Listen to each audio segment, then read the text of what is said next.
मैं कहूंगा सरदार पटेल आप सब कहेंगे अमर रहे, अमर रहे। सरदार पटेल, सरदार पटेल, सरदार पटेल।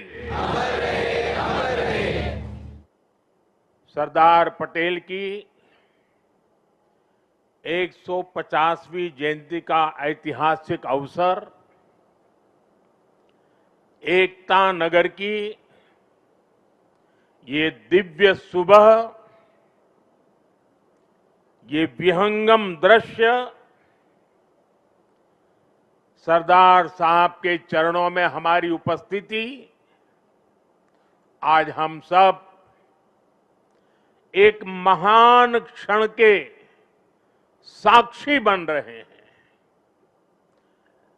देश भर में हो रही एकता दौड़, रन फॉर यूनिटी, कोटि कोटि भारतीयों का उत्साह हम नए भारत की संकल्प शक्ति को साक्षात महसूस कर रहे हैं। अभी यहां जो कार्यक्रम हुए, कल शाम जो अद्भुत प्रस्तुति हुई, उनमें भी अतीत की परंपरा थी, वर्तमान का श्रम और शौर्य था और भविष्य की सिद्धि की झलक भी थी। सरदार साहब की 150वीं जयंती के उपलक्ष्य में स्मृति सिक्का और विशेष डाक टिकट भी जारी किया गया है। मैं सभी 140 करोड़ देशवासियों को सरदार साहब की जयंती की, राष्ट्रीय एकता दिवस की बहुत बहुत बधाई देता हूं, अनेक अनेक शुभकामनाएं देता हूं। साथियों, सरदार पटेल मानते थे कि इतिहास लिखने में समय नहीं गंवाना चाहिए, हमें तो इतिहास बनाने के लिए मेहनत करनी चाहिए। उनकी ये भावना हमें उनकी जीवन गाथा में दिखाई देती है। सरदार साहब ने जो नीतियां बनाई, जो निर्णय लिए, उन्होंने नया इतिहास रचा, नया इतिहास बनाया। आजादी के बाद 550 से ज्यादा रियासतों को एक साथ जोड़ने का असंभव कार्य को उन्होंने संभव करके दिखा दिया। एक भारत श्रेष्ठ भारत का विचार उनके लिए सर्वोपरि था। इसलिए आज सरदार पटेल की जयंती का दिन स्वाभाविक रूप से राष्ट्रीय एकता का महापर्व बन गया है।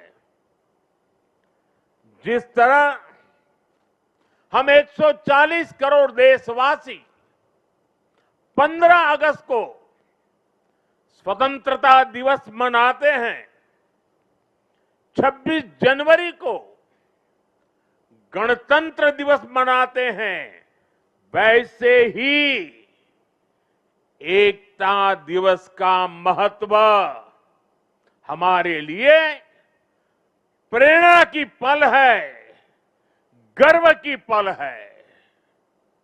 आज करोड़ों लोगों ने एकता की शपथ ली है। हमने संकल्प लिया है कि हम ऐसे कार्यों को बढ़ावा देंगे जो देश की एकता को मजबूती दें। यहां एकता नगर में ही एकता मॉल, एकता गार्डन, एकता के सूत्र को सशक्त करते दिखते हैं। साथियों, हर ऐसी बात जो देश की एकता को कमजोर करती है, हर देशवासी को उससे दूर रहना है। ये राष्ट्रीय कर्तव्य है। ये सरदार साहब को सच्ची श्रद्धांजलि है। यही आज देश की जरूरत है। यही आज एकता दिवस का हर भारतीय के लिए संदेश भी है, संकल्प भी है। साथियों, सरदार साहब ने देश की संप्रभुता को सबसे ऊपर रखा, लेकिन दुर्भाग्य से सरदार साहब के निधन के बाद के वर्षों में देश की संप्रभुता को लेकर तब की सरकारों में उतनी गंभीरता नहीं रही।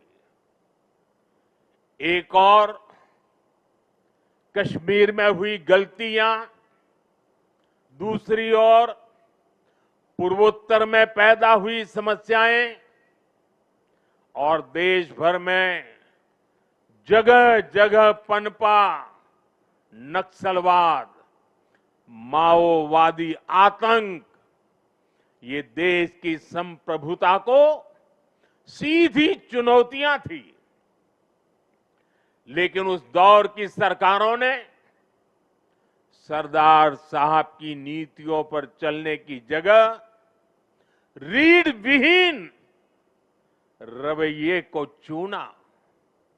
इसका परिणाम देश ने हिंसा और रक्तपात के रूप में झेला।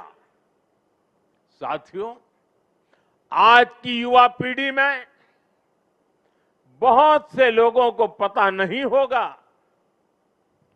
सरदार साहब चाहते थे जैसे उन्होंने बाकी रियासतों का विलय किया, वैसे ही पूरे कश्मीर का विलय हो। लेकिन नेहरू जी ने उनकी वो इच्छा पूरी नहीं होने दी। कश्मीर को अलग संविधान और अलग निशान से बांट दिया गया। साथियों, कश्मीर पर कांग्रेस ने जो गलती की थी, उसकी आग में देश दशकों तक जलता रहा।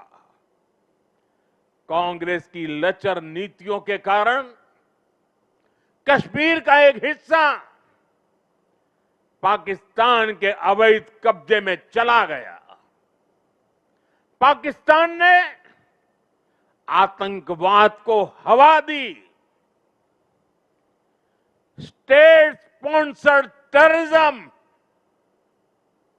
साथियों, कश्मीर और देश को इतनी बड़ी कीमत चुकानी पड़ी, लेकिन फिर भी कांग्रेस हमेशा आतंकवाद के आगे नतमस्तक रही।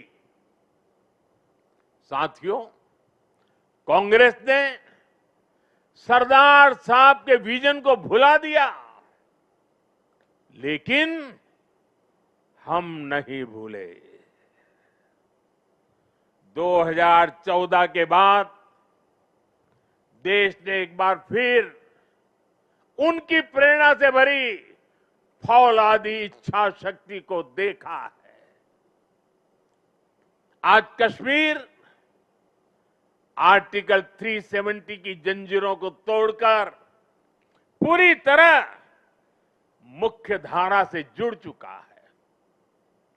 आज पाकिस्तान और आतंक के आकाओं को भी पता चला है कि भारत की असली ताकत क्या है। ऑपरेशन सिंदूर में पूरी दुनिया ने देखा है, आज अगर कोई भारत पर आंख उठाता है तो भारत घर में घुसकर मारता है।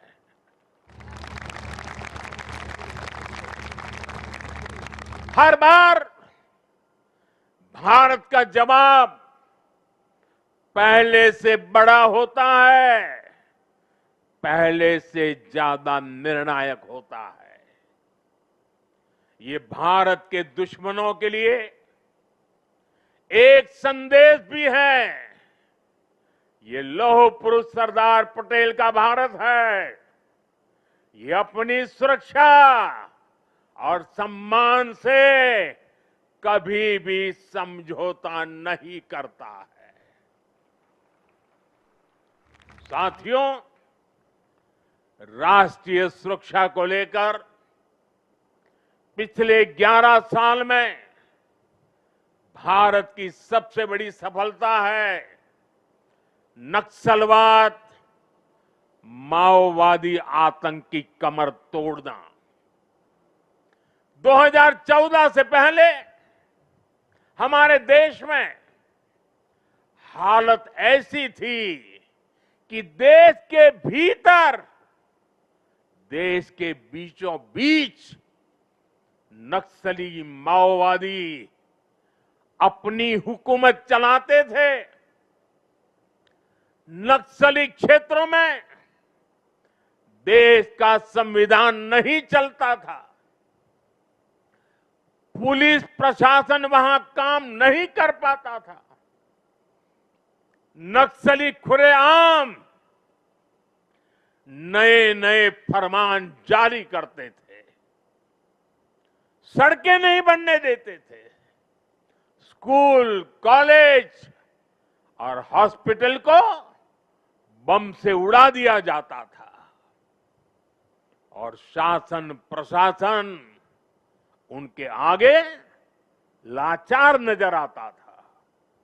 साथियों, 2014 के बाद हमारी सरकार ने नक्सलवाद, माओवादी आतंक पर प्रचंड प्रहार किया।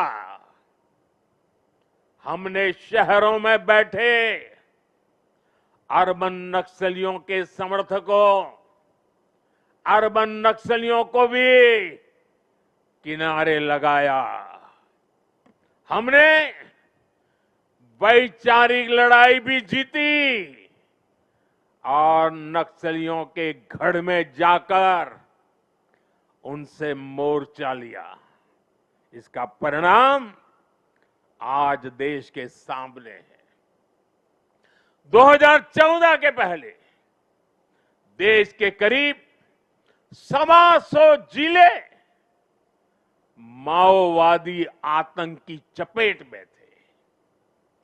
आज ये संख्या केवल 11 बची है और उसमें भी सिर्फ 3 जिलों में ही नक्सलवाद अभी भी कुछ गंभीर रूप से हावी है। और आज मैं सरदार पटेल के सानिध्य में एकता नगर की इस धरती से पूरे देश को भरोसा दिलाता हूं, जब तक देश नक्सलवाद, माओवाद, उस आतंक से पूरी तरह मुक्त नहीं हो जाता, हम रुकने वाले नहीं हैं, चैन से बैठने वाले नहीं हैं। साथियों, आज देश की एकता और आंतरिक सुरक्षा को बहुत बड़ा खतरा घुसपैठियों से भी है। देश के भीतर दशकों से विदेशी घुसपैठिए आते रहे, वो देशवासियों के संसाधनों पर कब्जा करते रहे, डेमोग्राफी का संतुलन बिगाड़ते रहे, देश की एकता दांव पर लगाते रहे। लेकिन पुरानी सरकारें इतनी बड़ी समस्या पर आंख मूंदे रही।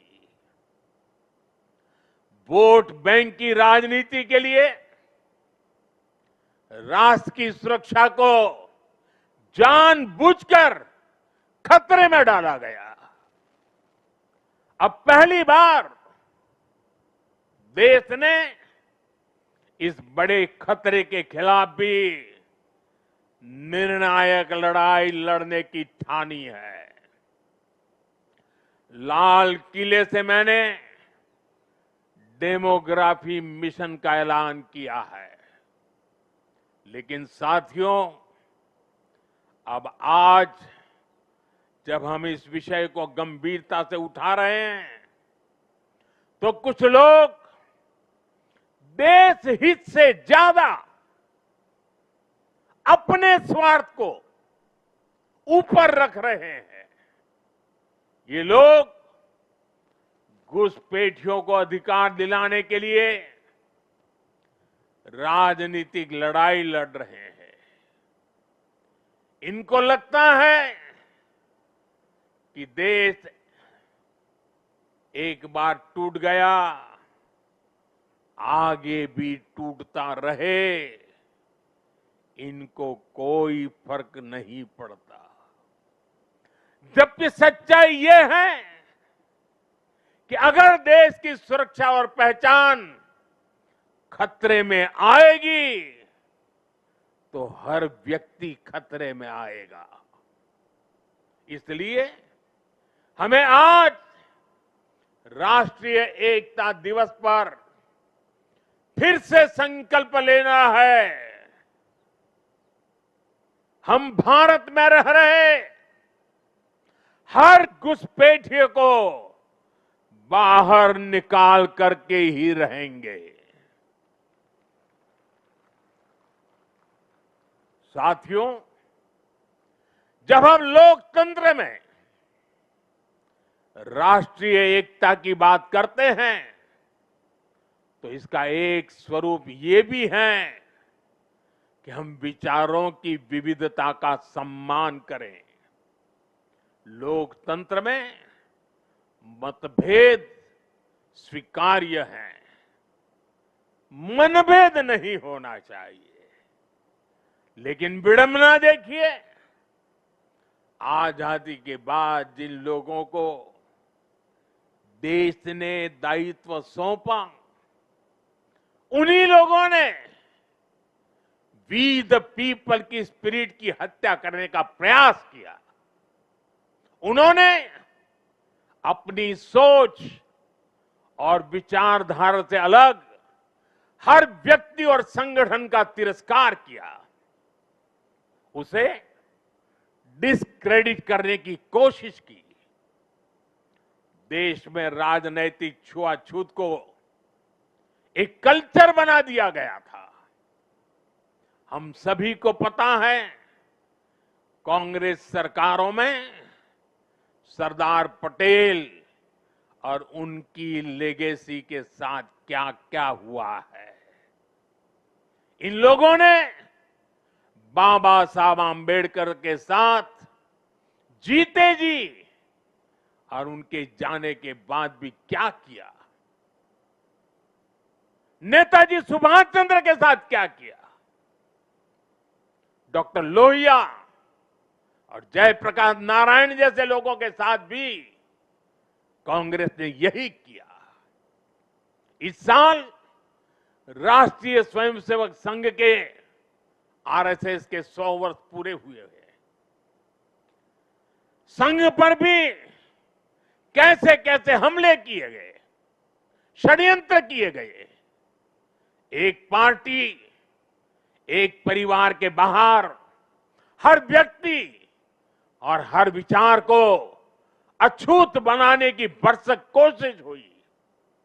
भाइयों और बहनों, हमें गर्व है कि हमने देश को बांटने वाली इस राजनीतिक छुआछूत को खत्म किया है। हमने सरदार पटेल की स्टैच्यू ऑफ यूनिटी बनाई। हमने बाबा साहब के पंच तीर्थ बनवाए। दिल्ली में बाबा साहब का घर, उनका महापरिनिर्वाण स्थल कांग्रेस के दौर में उपेक्षा की वजह से दुर्दशा का शिकार था। हमने उस पवित्र स्थल को ऐतिहासिक मेमोरियल में बदला है। कांग्रेस के समय में सिर्फ एक पूर्व प्रधानमंत्री के नाम पर म्यूजियम था। हमने देश के अब जितने भी पीएम हुए हैं, उन सब के योगदान को समर्पित राजनीतिक छुआछूत से ऊपर उठ करके पीएम म्यूजियम बनाया है। हमने कर्पूरी ठाकुर जैसे जननायक को भारत रत्न दिया।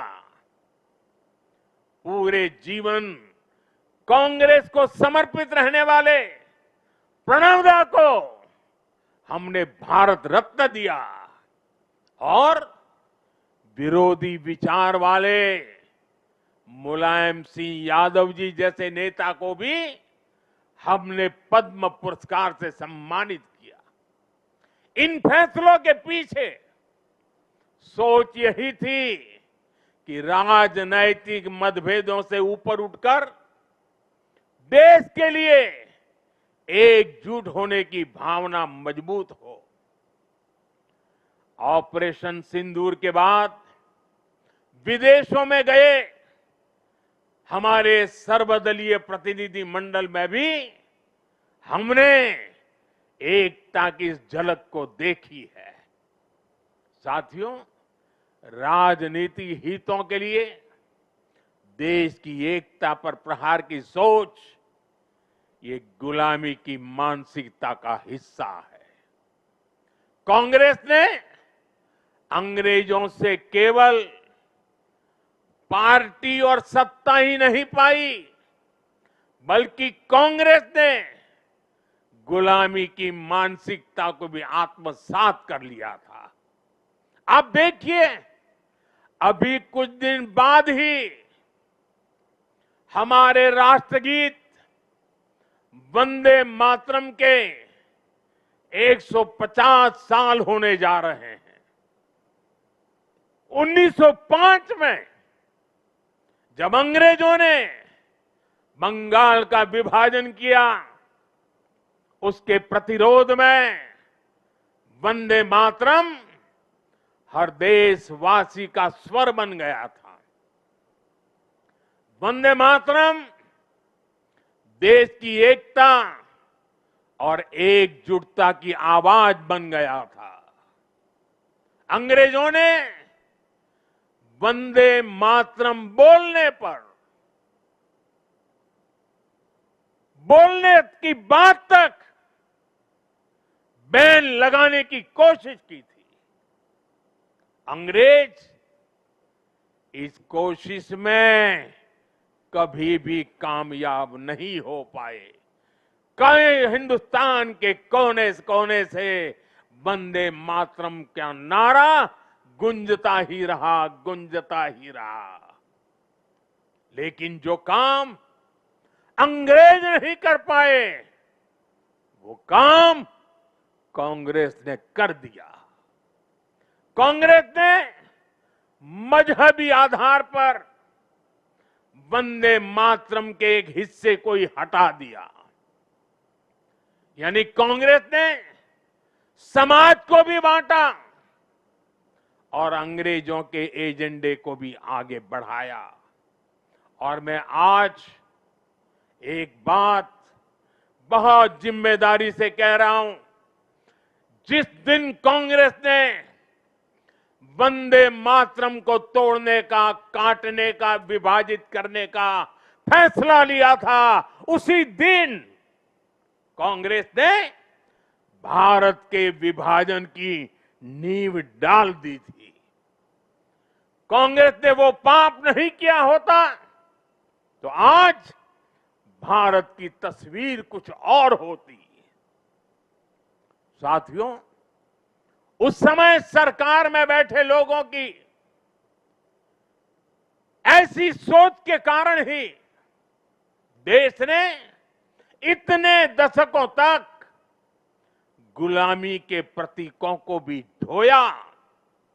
आप याद करिए, हमारी नेवी के झंडे से गुलामी का निशाना, गुलामी का निशान तब उतरा जब आपने हमें देश की सेवा करने का अवसर दिया, हमारी सरकार आई। राजपथ कर्तव्य पथ तब बना जब हमने ये बदलाव किया। आजादी की लड़ाई में क्रांतिकारियों के बलिदानों का स्थान अंडमान की सेल्यूलर जेल, उसे राष्ट्रीय स्मारक का दर्जा तब मिल पाया था जब मोरारजी भाई देसाई की सरकार आई थी। अंडमान के द्वीपों के नाम कुछ समय पहले तक अंग्रेजों के नाम पर ही थे। हमने ये नाम नेताजी सुभाष के नाम पर रखे। कई द्वीपों को परमवीर चक्र विजेताओं का नाम दिया। इंडिया गेट पर भी हमने नेताजी सुभाष की प्रतिमा लगाई। साथियों, देश की सुरक्षा में शहीद हुए जवानों तक को गुलामी की मानसिकता के कारण सही सम्मान नहीं मिलता था। हमने नेशनल वॉर मेमोरियल की स्थापना कर उन स्मृतियों को अमर बनाया। देश की आंतरिक सुरक्षा में भी 36,000 जवानों ने, ये हमारे पुलिस बेड़े के जवानों ने, देश को पता तक नहीं है, ये पुलिस बेड़े के ये खाकी वर्दीधारी लोगों ने 36,000 जवानों की शहादत हुई है। 36,000 शहीद होना यह आंकड़ा छोटा नहीं है। हमारी police, BSF, ITBP, CISF, CRPF, हमारे सभी अर्धसैनिक बल, इनके शौर्य को भी सम्मान से वंचित रखा गया। ये हमारी सरकार है जिसने पुलिस मेमोरियल बनाकर उन शहीदों को सम्मान दिया। मैं आज सरदार पटेल के चरणों में खड़े होकर के मैं देश भर में जिन जिन लोगों ने पुलिस बेड़े में रह करके सेवाएं की हैं, जो लोग आज पुलिस बेड़े में रह करके देश की सेवा कर रहे हैं, मैं सरदार पटेल के चरणों में खड़े रह करके आज मैं उनको सैल्यूट करता हूं। मैं उनका गौरव करता हूं, मैं उनका सम्मान करता हूं। आज देश गुलामी की मानसिकता के हर निशान को हटा रहा है। देश के लिए बलिदान देने वाले लोगों को सम्मान देकर हम राष्ट्र प्रथम की भावना को मजबूत बना रहे हैं। मेरे प्यारे देशवासियों, एकता राष्ट्र और समाज के अस्तित्व का आधार होती है। जब तक समाज में एकता है, राष्ट्र की अखंडता सुरक्षित है। इसलिए विकसित भारत के लक्ष्य तक पहुंचने के लिए हमें देश की एकता तोड़ने वाले हर षड्यंत्र को विफल बनाना होगा, एकता की ताकत से विफल बनाना होगा। इसलिए आज देश राष्ट्रीय एकता के हर मोर्चे पर निरंतर काम कर रहा है। भारत की एकता के इस अनुष्ठान के 4 आधार स्तंभ हैं। एकता का पहला स्तंभ है सांस्कृतिक एकता। ये भारत की संस्कृति है जिसने हजारों वर्षों से राजनैतिक हालातों से अलग भारत को एक राष्ट्र के रूप में अमर रखा है। हमारे 12 ज्योतिर्लिंग, 7 पुरियां, 4 धाम, 50 से अधिक शक्तिपीठ, तीर्थ यात्राओं की परंपरा, ये वो प्राण ऊर्जा है जो भारत को एक चैतन्य राष्ट्र बनाती है। इसी परंपरा को आज हम सौराष्ट्र तमिल संगमम और काशी तमिल संगमम जैसे आयोजनों के जरिए आगे बढ़ा रहे हैं। हम अंतर्राष्ट्रीय योग दिवस के जरिए भारत के महान योग विज्ञान को नई पहचान दिला रहे हैं। हमारा योग आज लोगों को जोड़ने का माध्यम बन रहा है। साथियों, हमारी एकता का दूसरा स्तंभ है भाषाई एकता। भारत की सैकड़ों भाषाएं और डायलेक्ट्स, बोलियां, ये भारत की खुली और रचनात्मक सोच का प्रतीक है। क्योंकि हमारे यहां किसी समाज ने, सत्ता ने या संप्रदाय ने कभी भी भाषा को अपना हथियार नहीं बनाया। एक भाषा को थोपने का प्रयास नहीं हुआ। तभी भारत भाषाई विविधता की दृष्टि से विश्व का इतना समृद्ध राष्ट्र बना है। हमारी भाषाओं ने संगीत के अलग अलग सुरों की तरह हमारी पहचान को सशक्त बनाया है। इसलिए साथियों, हम हर भाषा को राष्ट्रीय भाषा मानते हैं। हम गर्व से कहते हैं कि भारत के पास तमिल जैसी दुनिया की सबसे पुरानी भाषा है और हमें इसका गर्व है। हमारे पास संस्कृत जैसी ज्ञान की धरोहर है। इसी तरह हर भारतीय भाषा की अपनी खूबी है, अपनी साहित्यिक और सांस्कृतिक पूंजी है। हम हर भारतीय भाषा को प्रमोट कर रहे हैं। हम चाहते हैं कि हिंदुस्तान के बच्चे अपनी मातृभाषा में पढ़ाई करें और आगे बढ़े। भारत के लोग देश की दूसरी भाषाओं को भी जानें, उनसे सीखें। भाषाएं हमारी एकता की सूत्रधार बने। और ये एक दिन का काम नहीं है, ये निरंतर चलने वाला काम है जिसकी जिम्मेदारी हम सबको मिलकर के उठानी है। साथियों, हमारी एकता का तीसरा स्तंभ है भेदभाव मुक्त विकास। क्योंकि गरीबी और भेदभाव ही सामाजिक ताने बाने की सबसे बड़ी कमजोरी होते हैं। देश के दुश्मनों ने हमेशा इन कमजोरियों का इस्तेमाल किया है। इसलिए सरदार साहब गरीबी के खिलाफ देश के लिए दीर्घकालिक योजना पर काम करना चाहते थे।